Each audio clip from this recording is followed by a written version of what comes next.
Welcome to the Alex Salmond Show, where we're back in the studio and looking at the new variants of coronavirus which are threatening recovery from the pandemic.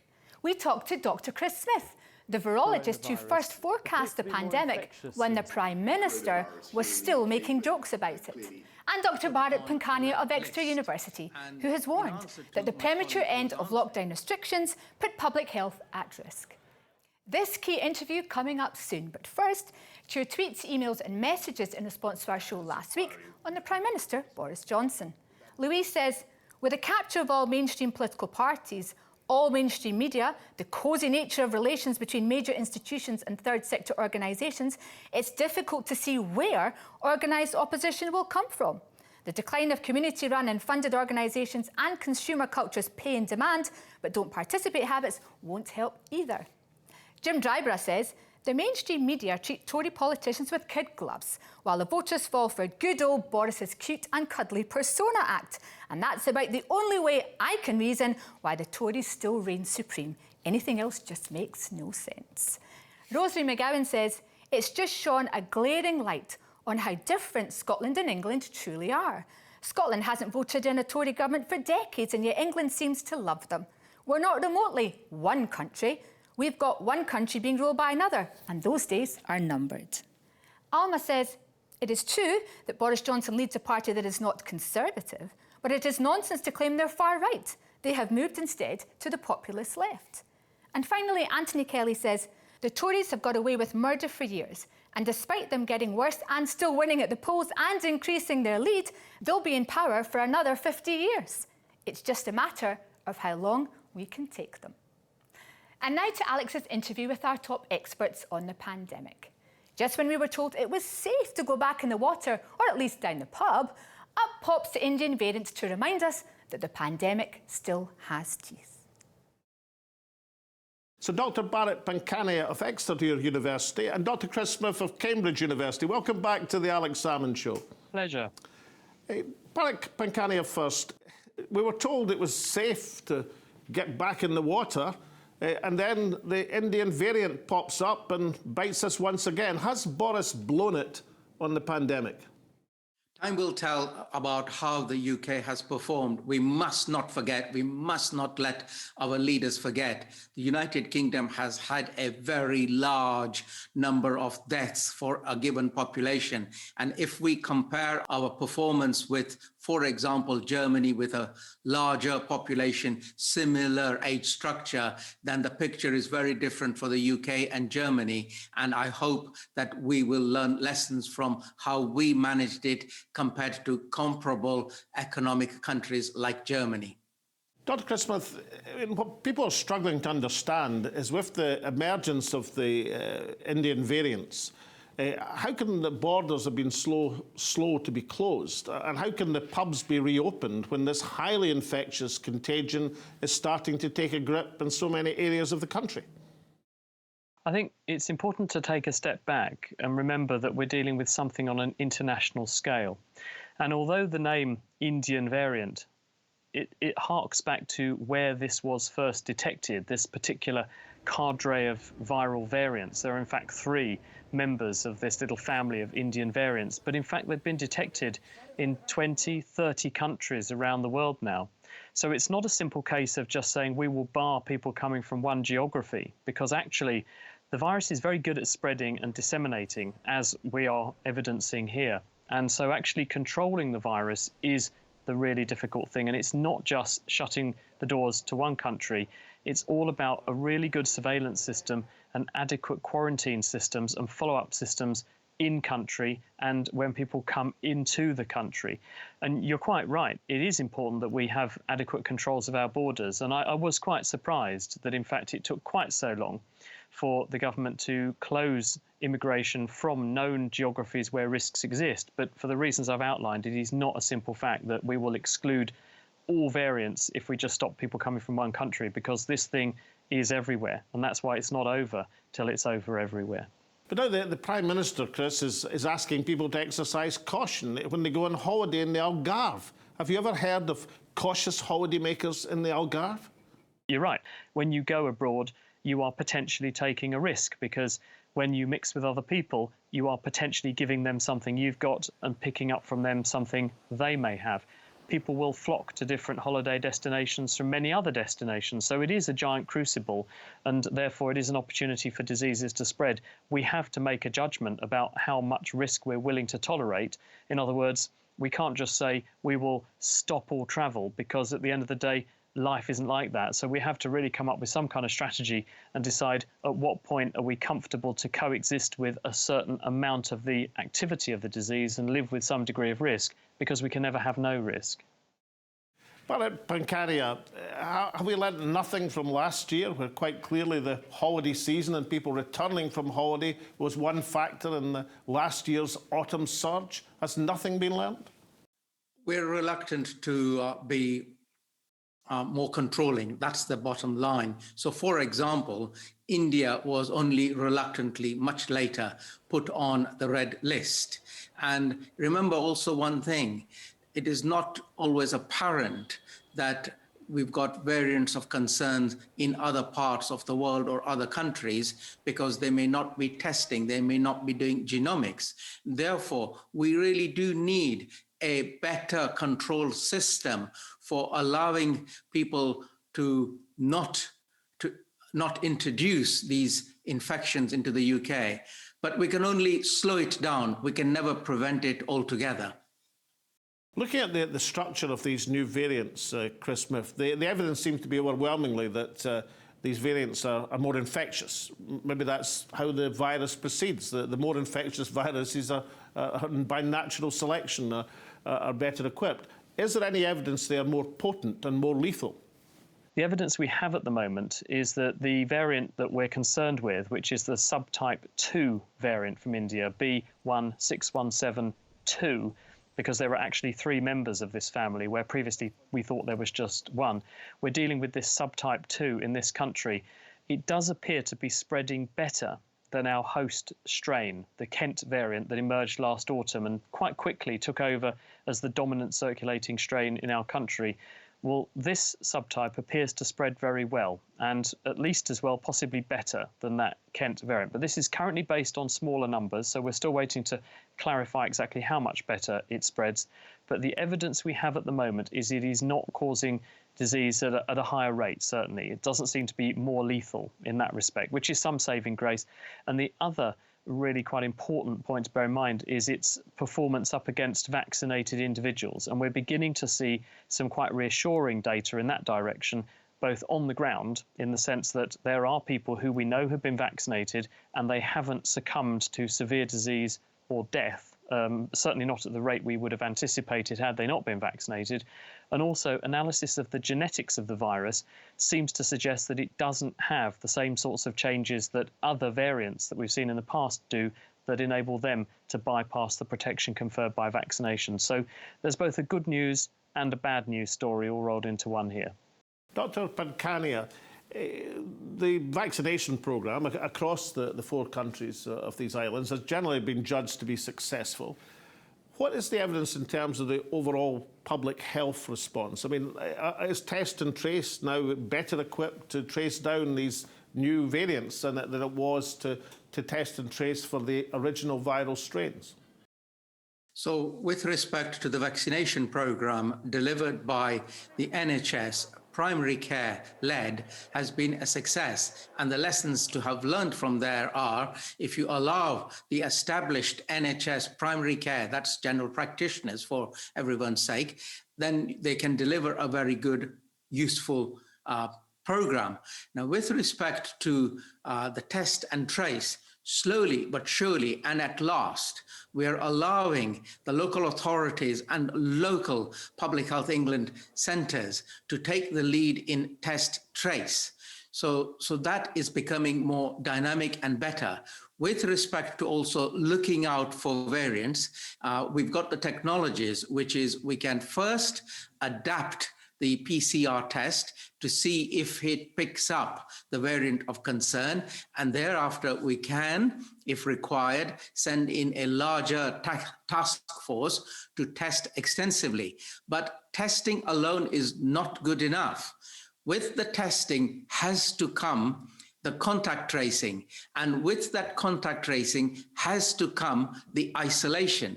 And with the isolation has to come support for people who are isolating, because not everyone has got the spare money to stay at home and not go to work. Therefore, it needs strict enforcement, but also support for people who need to self-isolate. Chris Smith, is there evidence that self-isolation is working anymore? I mean, I think just about everybody has acquaintances or knowledge that whereas isolation was something that people did pretty religiously last year, it's not something that seems to be as enforced or enforceable this year. Here in the UK, where we have overcrowding and people who don't have the luxury of staying at home because they need to earn money, because their businesses or their livelihoods have already been imperiled by a year of this, it makes it much harder to argue and to get people to stay at home, because the alternatives seem to them even worse, which is why, as we've just been hearing, support is critical, especially for people who are worse off. Bharat, what's the balance? We've got, 40% of the population plus of the UK has had 2 jags. Maybe 70% have had their first vaccination. How close are we to a point at which the virus will be driven down to herd immunity, as it once was called? How close are we to getting to that stage where the population as a whole is largely protected? We're a long way away, Alex, and there are several reasons for this. One, the United Kingdom may race away with its immunization program, but the rest of the world is not. And when the rest of the world has got runaway infections, it also results in the emergence of variants. So with variants, you are constantly playing catch up, and we will need to reformulate the vaccines if and when variants that bypass the vaccines start to emerge. Therefore, we are a long way away, because all is not well until everything is well internationally. Second point, with the variants, such as the one we've just discussed from India, the Mark II one, it being more infectious implies that whereas before, with immunizing around 75% of the population, we would feel pretty comfortable, now you would have to immunize 80, 85 and higher percentage of the population, because it is more infectious and therefore it finds the people who are not immune. Join us after the break when Alex continues his conversation with Dr. Chris Smith and Dr. Bharat Pankhania. We'll see you then. Welcome back. Alex is in conversation with Dr. Bharat Pankhania and Dr. Chris Smith on how to avoid another plunge into pandemic. Dr. Chris Smith, the Director General of the World Health Organization, just this week pointed out the disconnect, as he called it, between the vaccinated countries and the low vaccinated countries. How serious a problem is that, Chris? About a year ago, Melinda Gates of the Bill and Melinda Gates Foundation said, if there's COVID anywhere, there is COVID everywhere. And the point she was making is that if you have countries which remain as a sort of nidus or a nucleus of infection, then they have the capacity to spread the infection back into countries that have cleared the infection or suppressed the infection. And in particular, they have the capacity to infect those countries with variants of the virus, which are born in one geography, but viruses don't need passports and they don't observe borders, so they travel anywhere they want to. Where people go, their germs go too. So it's an international problem and it needs an international solution. It's not over anywhere till it's over everywhere. And this is why, being that vaccination is our most powerful weapon to stop this, we need to have a long-term view of how we get those vaccines to everybody we possibly can on Earth. And that means literally nearly 8 billion people, because if we can suppress the action of the virus in the poorest places, which is where it's going to spread the most, as we are seeing in some parts of India, for example, then we will have a chance of stopping it spreading to the richer parts of the country as well, of the world as well. And so for that reason, we're all in this together. We really are. And we all have to do our bit to help not just our own countries, but every country, because our own countries won't go back to normal until everyone's country has gone back to normal. Dr. Pankhania, how do we get that clarion call that we just heard from Chris Smith, that the international effort required to combat and to defeat this virus? How do we get that across to the population? Because we hear actually comparatively little about the international effort to suppress this virus. So not only do we need to get that clarion call to people in different parts of the world, but the biggest call needs to be made to our leaders in the United States, the UK, and the European Union. These are the countries with the capability to hold on to patents and the monopoly for the vaccine manufacture. We need to enable the vaccines to be made regionally and at pace and at large volumes, to be used and used and used again to immunize the large number of people that are needed to be immunized. And furthermore, if you don't do it, as we've already discussed, you will keep on getting variants and you will never reach a steady low state of comfort. Chris Smith, what is it about this virus that has surprised us? I mean, is this coronavirus developing as you would have expected, or is it faster moving than you would have thought? When you say, what is it about it that surprised us, I'd say everything. The doctors that I speak to and work with frequently say this is one of the weirdest things they've ever had to treat. And it seems that the more we dig into it, the more bizarre twists and turns and changes and other impacts it has on us that we discover. Just this week, we found that it's having these very profound effects on our immune systems and also metabolic impacts on how different organs in the body are working and how they continue to work long after people have been infected. This whole phenomenon of long COVID affecting maybe 1 in 10 people who gets the infection. None of this was foreseen. It really has caught the entire world by surprise. But the flip side of that is it has driven enormous investment in important sectors of medicine and industry, which will have positive spin-offs for the way we do healthcare and the way we do infection control in the future. It's also focused minds enormously on how we build buildings better, both as places of education, both as places of work, but also places for healthcare. And we're realizing we've got a lot of catching up to do, but it is also encouraging technology and investment that will make those places far better in the long run for all of us to work in, because we had tolerated the fact in years, decades, centuries gone by that millions of working days are lost every year in countries like the UK because of illness. Most of that illness acquired in the workplace or on the train to get to work because we just made the conditions ripe for spreading infectious diseases. This has really been a wake-up call, which will help us to improve those conditions. And I think that will translate long-term, although admittedly the price in the short term is a very, very steep one, to have a much better working life. Now, people watching this show, some will have had 2 jags, some 1 jag, and some will have had no vaccination protection at all. What are your 2 eminent doctors? What would your advice be to each of these categories? Firstly, to the people who've had both vaccinations, should they be carefree and believe they can go back to what was normal?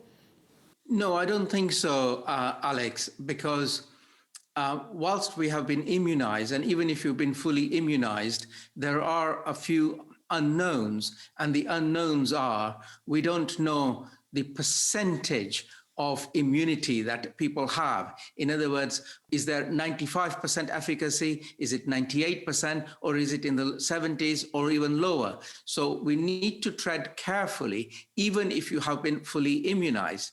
The other unknown also is we don't know how long the immunity lasts for. And therefore, we are, as in the UK, we've agreed to do, is again give boosters in the autumn months. After you have been fully immunized, you also need to tread cautiously, and time will tell how well the vaccines are working.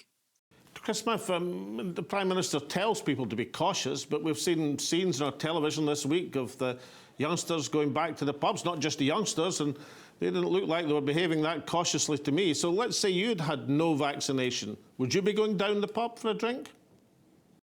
Well, if I had no vaccination, I probably would be of the mindset that I didn't have anything to worry about, so I probably wouldn't care about going to the pub either, so I probably would. Now, admittedly, there are still people in society who've decided that it isn't for them, but I think slowly, with more useful information, messaging, communication, we can explain to those people how what they're doing will help not just their relatives and those close to them, but it may also help them directly, because although the severe disease risk is greatest at older age groups and people with pre-existing health conditions, long COVID affects 1 in 10 people, and it's totally unaffected by age, and therefore those people who are young also have a lot to lose if they get affected in that way. And I think making that point to people, and the fact that the vaccines will, as far as we can tell, prevent that from happening, is a very compelling argument. Bharat, the so-called refuseniks in the vaccine, I mean, the politicians have been mentioning them over the last few days, but I see no evidence from society as a whole that this is a large section of the population. Is this not just a line of people being put up as a convenient source to blame? Is there any real evidence that there's a large body of refuseniks? What I see is queues of people wanting the vaccine, not people refusing to take it. So I haven't come across large swathes of people who absolutely refuse to have the vaccine. But what I have come across, and this is where a lot of public health work is required, is nervousness, anxiety, uncertainty about the vaccines. Fed by, unfortunately, a lot of fake news on platforms such as WhatsApp and Facebook, which this particular sector of the population also refer to for their updates. Therefore, a lot of public health work that is required is to inform, advise, educate, reassure, and take the people along with you. So there are not refuseniks, not by a large margin, but anxious people who are thinking, I wonder if this new mRNA vaccines, what are they going to do to me long term? And how come they arrived so quickly, so fast when it takes decades? We've got to answer those questions, take them with us, and therefore we will get better coverage. Chris Smith, policymakers, politicians in this country and around the world will be tuning into this programme. What would be your advice as a scientist for what should happen now? Is it a question of steady as you go, or do we need to step up a gear if we're going to take on and beat this virus once and for all? I think really the message is, how did we get into this problem in the first place? We got into this problem in the first place for a couple of reasons. One was poor communication, which continues to be the case. I think had China been more open and transparent about what was going on earlier, and we knew about things sooner, we had more of a chance of controlling it. The second is, well, why does this happen? Why is it happening now? And why is it happening with increasing frequency? So I think we need a short-term plan, which is how do we get out of the present problem, which is better communication and better international cooperation, and we can't get out of it without that. But we need a long-term plan as well, and that long-term plan must include some kind of way in which we try to regulate sustainability and human population above all else, because growing at the way that it is, we are increasing the risk of this happening more and more with every year that passes. Bharat, is there any evidence that domestically or internationally that humankind are going to mend our ways? I mean, the wars seem to be continuing despite the overall enemy of the virus. Is there any real appreciation that we should be emerging into a better world and doing things differently? Are we going to make the same mistakes yet again? Personally, I find that nobody wants to talk about the prevention strategy. I have tried for many, many months that unless and until you do the prevention, it will keep on coming back. And once you make incursions into the animal world and start eating things and going into forests that you shouldn't be, things like this will happen. So do I see evidence? Do I see an appetite for changing our ways? No. And my evidence is not even the media. Very, very few media people are interested in talking about, let us talk about prevention. And unfortunately, the biggest pain is politicians, the decision makers, run on 4 or 5 year electoral cycles, whereas environmental protection runs on about 20, 25 year cycles. And we need to change this so that The right decisions are made today, which will bear fruits in 10, 20 years' time. And I find and I think that the whole electoral system all the world over is broken. It's not working very well for the benefit of mankind. Chris Smith, you've been one of the most regular and eloquent commentators through the last 15 months. Is there an overriding sense that you've got of some message that needs to be got across to the public at large as well as to decision makers? Well, I think apart from underscoring and underlining the points that both of us have just made, which is that we got ourselves into this mess, we need to get ourselves out of it, and then we need a strategy for the long term. And climate change is also part and parcel of this, and climate change will make pandemics happen more often because it will make more of us live in closer proximity to each other, because the amount of land we've got on Earth to live on is going to diminish. So we will move, animals will move, and if our population continues to rise, that's going to make what we're seeing at the moment happen more and more and more. So we need to think about that. But in the near term, how do we get out of this? Well, we have got to cooperate internationally better, because otherwise we're just going to go round and round in circles, and that means much better communication, and it does mean sharing resources and technologies and ultimately vaccines. So it's in all of our interest to all work together and try and nail this thing as fast as possible. Dr. Chris Smith of Cambridge University, Dr. Bharat Pankhania of Exeter, thank you so much for joining me once again on the Alex Salmond Show. Pleasure. Thank you. PM urges heavy dose of caution as hugs, indoor pints and foreign holidays return in England. So said the headlines this week. This is interesting. Boris Johnson is not one of life's cautious coves, so why is he urging caution? And if it is necessary to urge caution, then why is he taking the risk? I mean, I can just imagine all of these cautious holidaymakers on the Algarve, or all those cautious nights out with the boys down the pub, or cautious socially distanced hugs. The hard truth is that with the exception of the competent vaccination programme, every other element of this pandemic has been woefully mismanaged in every part of these islands. Politicians without the strength to lay down the safety law and without the foresight to police borders effectively are in no position to call on the people to exercise their newfound freedoms cautiously, and then in no position to blame them when they don't. All available evidence to date shows that when you stick your chin out at coronavirus, then it hurts you and hurts hard. Boris Johnson has just stuck out our collective chin, and while it may not lead to the grotesque vision of bodies piled high, it will likely lead to resurgent virus preying on the non-vaccinated. My sense is that this pandemic is very far from over. But for now, from myself and Alex and all at the show, stay safe, and we hope to see you all again next week.